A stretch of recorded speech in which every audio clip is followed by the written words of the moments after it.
Assalamualaikum warahmatullahi wabarakatuh.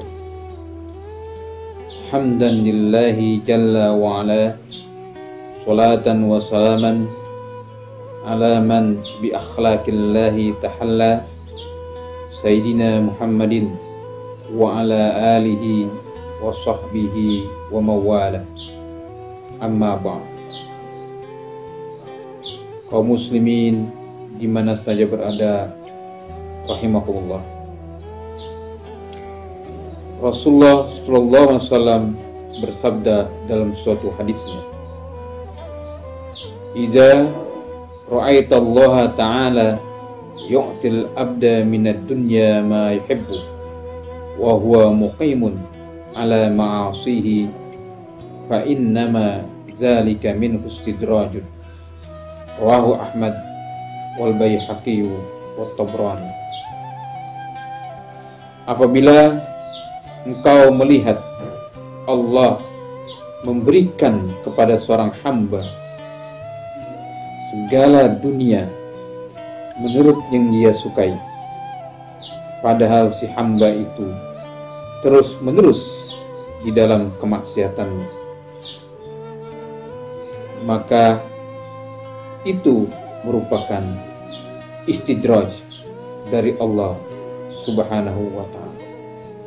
Hadis riwayat Imam Ahmad, Imam Al-Baihaqi, dan Imam Tabrani.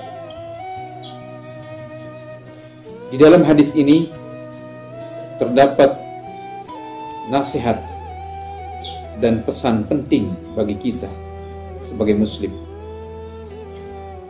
bahwa ada yang namanya istidraj, yaitu keadaan di mana Allah memberikan segala kemajuan dunia, segala kesejahteraan dunia, segala kenikmatan dunia kepada hambanya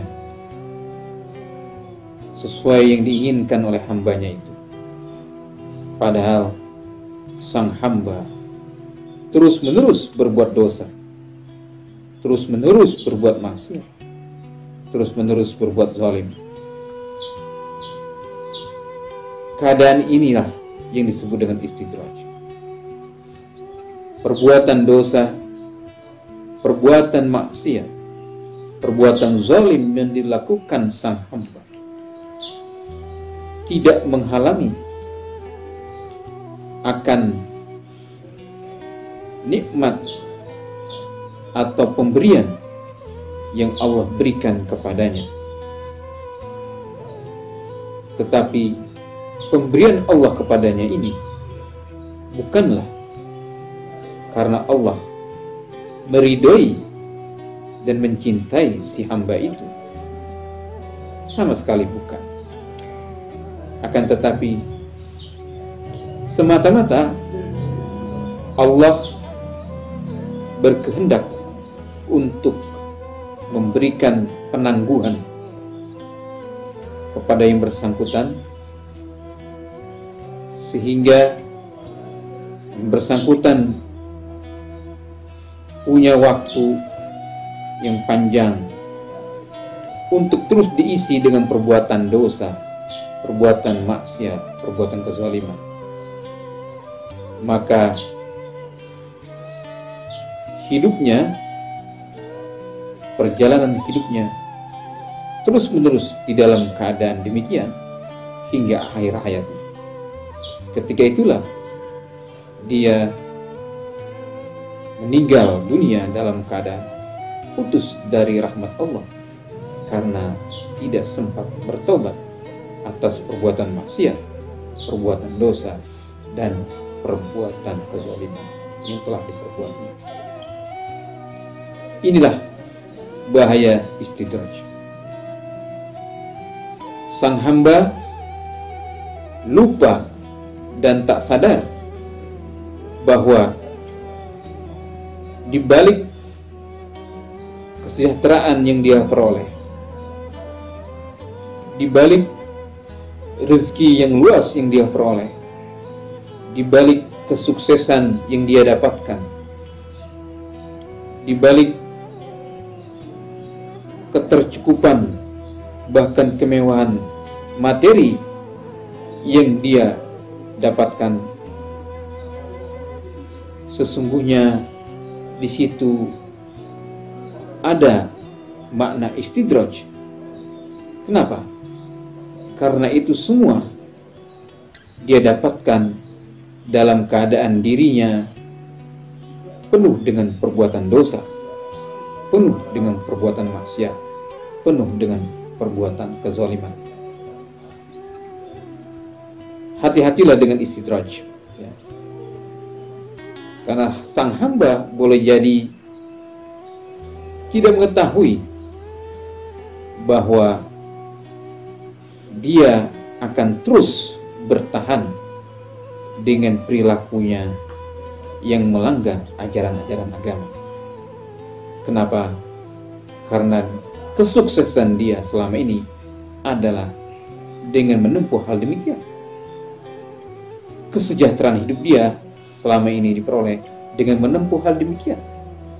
Maka dia tidak berhenti dari perbuatan dosa, dari perbuatan maksiat dan perbuatan zalim sampai ajal tiba, ajal menjemput. Dia tidak sempat bertobat akan dosa-dosanya. Karena itu, ketika berpesan dengan hadis tadi, Rasulullah SAW langsung membacakan ayat Al-Quran surat Al-An'am ayat 44. Falamma nasu ma zukkiru bihi fatahna alaihim abwaba kulli syai' hatta idza farihu bima utu akhadnahum baghtatan fa idzahum mublisun.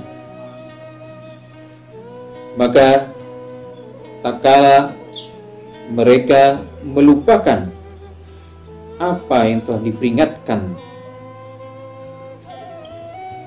maka kami bukakan kepada mereka pintu-pintu segala sesuatu, hingga manakala mereka senang gembira dengan apa yang telah diberikan, kami ambil mereka secara tiba-tiba, secara mendadak, maka seketika mereka itu putus dari rahmat Allah,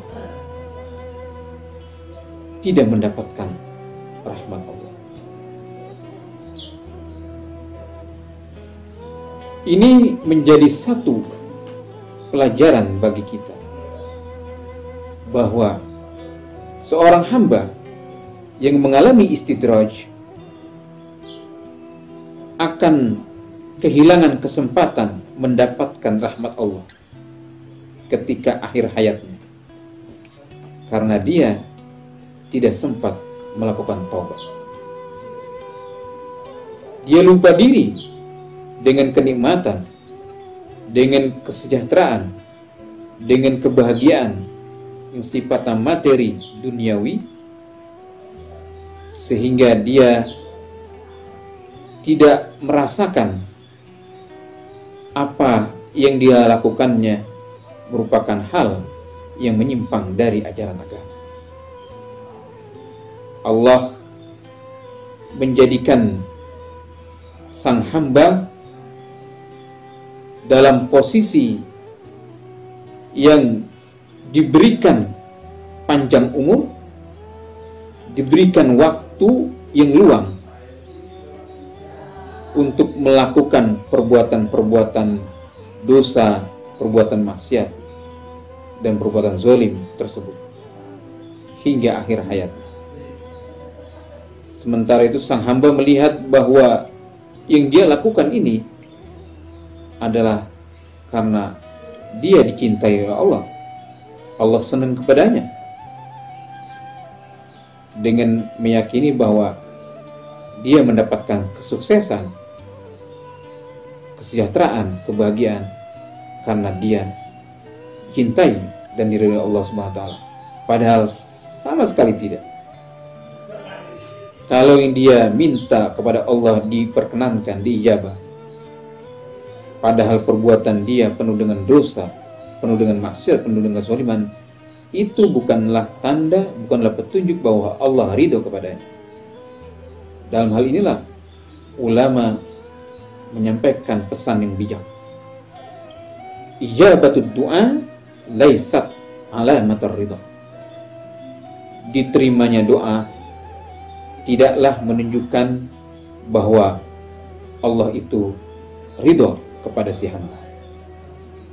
Si hamba yang diterima doanya agar sukses, agar berhasil, agar sejahtera, agar bahagia di dunia ini, Allah terima, padahal perbuatannya adalah penuh dengan dosa, dengan maksiat, dengan kezaliman.